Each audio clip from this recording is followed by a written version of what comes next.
کہتا ہے کہ عجیب واقعہ ہوا، امام کا ایک چاہنے والا امام محمد باقر علیہ السلام کا 5ویں امام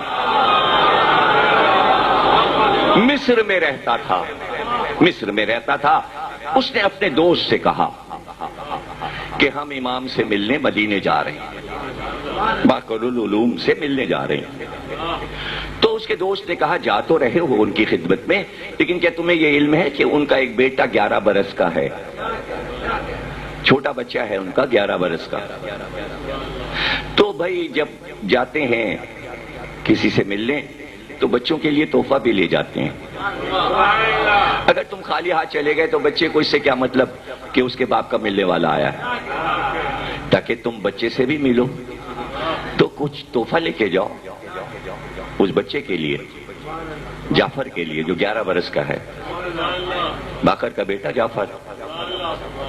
اس نے کہا کیا لے جاؤں جو ان کے شایان شان ہو، کیا تحفہ لے جاؤں؟ اس نے کہا بازار چلے جاؤ اور دیکھو کہ کوئی اچھا تحفہ مل جائے تو ان کے لیے خرید لو، لے جاؤ۔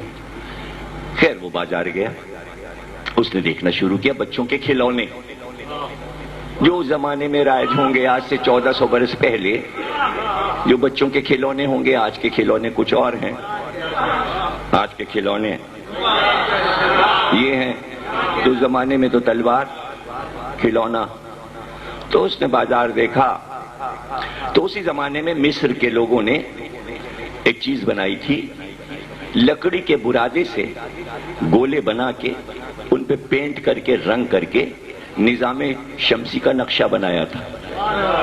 یعنی جو آپ اپنے گھروں میں شو پیس رکھتے ہیں، گلو کہ جو اسلامیہ کالج کے سامنے لگا ہوا ہے، تو آپ نے دیکھا ہوگا کہ وہ ذرا سا ترچھا ہے۔ ترچھا اس لیے ہے کہ دنیا کا گولا خود ترچھا ہے، سیدھا نہیں ہے۔ جب تک وہ ترچھا نہیں ہوگا پورا نظر نہیں آئے گا نقشہ، سیدھا ہو جائے گا تو آپ یہ نہیں دیکھ پائیں گے کہ ایشیا کدھر ہے اور آسٹریلیا کدھر ہے۔ تو وہ چونکہ دنیا کا گولا ہی ترچھا ہے تو اس لیے اس کو ترچھا رکھا جاتا ہے۔ اسلام آباد کے چوراہے پہ لگا دیا گیا ہے گولا۔ وزیر اعظم جمالی صاحب گزرے، انہوں نے کہا بھائی یہ ترچھا کیوں لگایا؟ اخبار میں نیوز آئی تھی اس کو سیدھا کر دو، انہوں نے سیدھا کرا دیا۔ سیدھا کر دیا کہ اس لیے کہ وزیر اعظم کہہ رہا ہے۔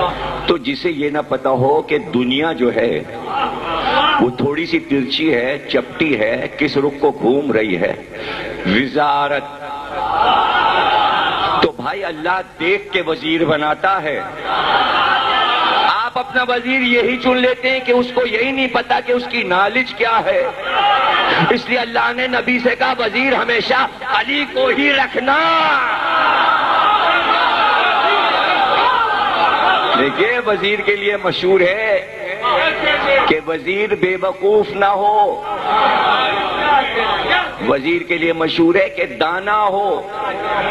یہ مسل چلی آ رہی ہے، وزیر دانا ہوتا ہے۔ دانا یعنی فارسی میں دانا کہتے ہیں عقل مند کو، تو وزیر جب تک دانا نہ ہو وزیر کو نہیں رکھا جاتا۔ وزیر کا عقل مند ہونا ضروری ہے، اس لیے کہ ملک وزیر چلاتا ہے، بادشاہ نہیں چلاتا۔ اب اس پہ حیرانی نہ ہو کہ کائنات رب العالمین کی علی نے کیوں چلائی، نبی کیوں نہیں چلا، وزیر ہی چلائے گا، بادشاہ بیٹھ کے دیکھ۔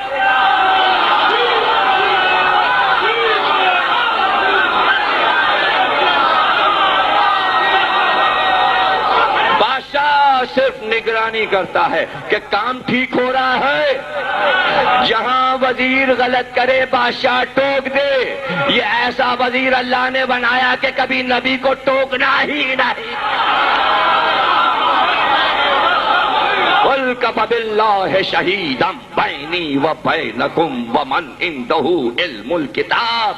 جب تک اس کے پاس علم الکتاب نہ ہو اللہ اسے وزیر نہیں بناتا۔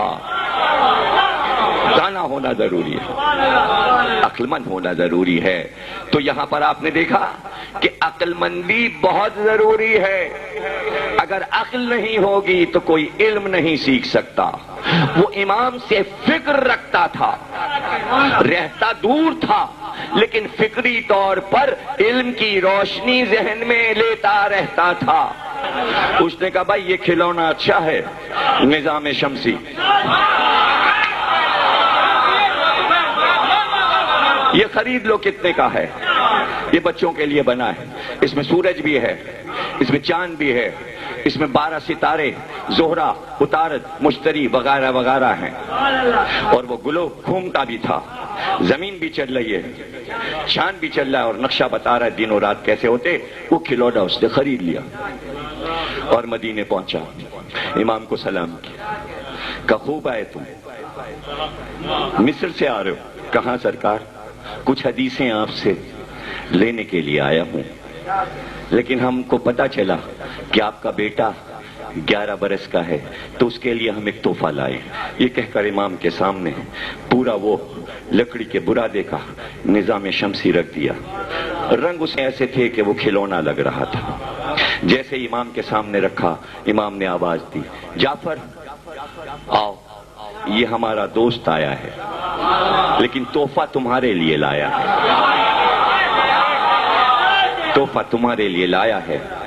آپ کا چھٹا امام 11 سال کی عمر میں آ کے رکا وہاں پر اور کہا کہ یہ تحفہ میرے لیے ہے, میں نے قبول کیا, لیکن مصر والوں نے بنانے میں غلطی کی اور آ کے قریب کھڑے ہوئے اور اسے گھمانا شروع کیا اور گھما کر بتانا شروع کیا, آفتاب یہاں نہیں ہے, اتنے خطوط پر آفتاب آئے گا, چاند اس فاصلے پر ہوگا, اور سورج سے عطارد اتنے فاصلے پر ہے, مشتری کو یہاں نہیں یہاں ہونا چاہیے. ارے پورا نظام شمسی کھیل میں بتا دیا, جو کہ کروڑوں روپے کی لیبارٹریز جو ہیں وہ آج بتا رہی ہیں دوربین سے دیکھ کر. امام بچپن میں بتا رہا ہے کہ نظام چل کیسے رہا ہے.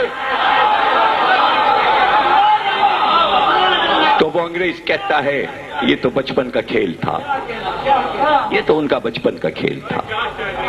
دیکھا آپ نے بچپن کیسے لکھا اس نے, جوانی لکھیں گے تو کیا قیامت ہوگی,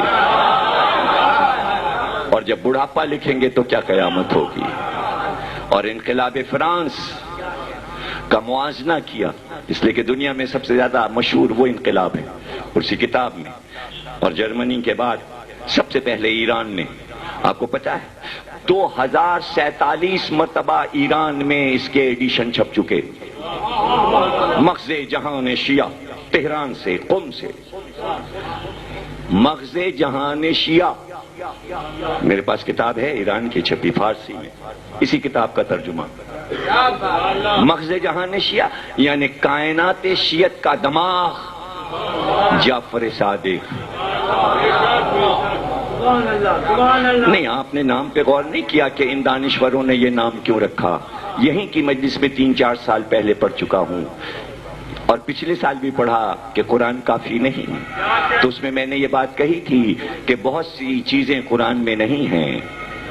اور یہ بھی پڑھا تھا میں نے کہ قرآن میں آنکھ ہے, قرآن میں ناک ہے, قرآن میں کان ہے, قرآن میں گردن ہے, قرآن میں دہن ہے, قرآن میں دانت ہیں, قرآن میں ہاتھ ہیں, قرآن میں پیر ہیں, قرآن میں پنڈلیاں ہیں, قرآن میں پنجے ہیں, لیکن پورے قرآن میں دماغ نہیں ہے.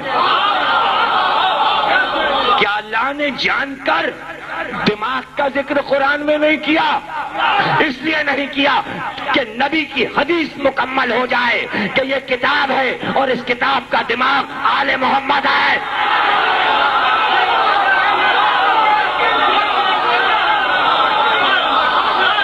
قرآن روح ہے, قرآن دل ہے, قرآن آنکھ ہے, قرآن کان ہے.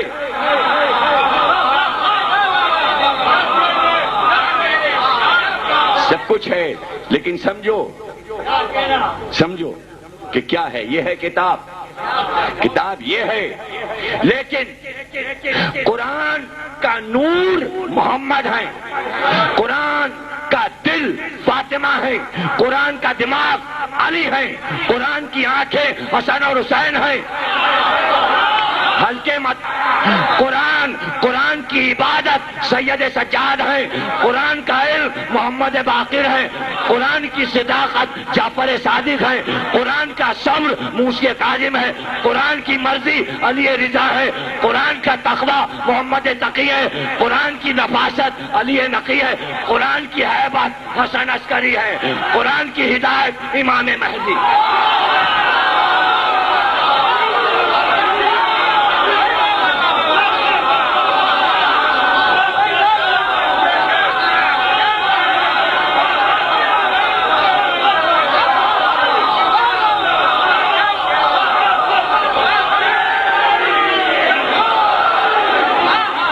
زندہ رہو، سلامت رہو، گھر تمہارے آباد رہے، بچے تمہارے خوش رہے، گھر والے تمہارے خوش رہے، محبت اور مودت کی چھاؤں میں.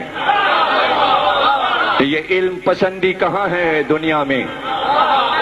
جو علم پسند ہے ہم اس کی برائی نہیں کریں گے، جو جاہل ہے اسے چھوڑیں گے نہیں. جاہل ہے اسے چھوڑیں گے نہیں، اس لیے کہ وہ جہالت میں معرفت آل محمد سے دور چلا جاتا ہے. ہم اسے لانا چاہتے ہیں. کچھ سیکھ لے، کچھ سمجھ لے، مت جہالت کے کنویں میں غرق ہو.